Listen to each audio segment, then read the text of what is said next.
Hey friends, if you wish to close games that won't close on your computer, then please watch this video.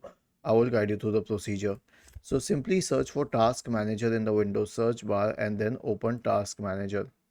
Now find the game process. Let's say this is the game process. Simply right click on it on End Task. So this will close the game, but in some cases even this will not be able to kill the game. So go to Startup Apps. Okay, right click on the game and then select disable. If it is selected at startup, right click on the start button, select shutdown or sign out, and then restart your computer.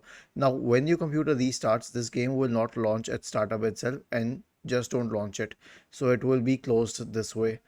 This is because some games are coded in such a manner that you will not be able to close them directly by simply clicking on the cross button, but by this method you can definitely close them. Was this helpful? If yes, then please subscribe to the channel. If not, then let us know in the comment section of the video on how we could help you further.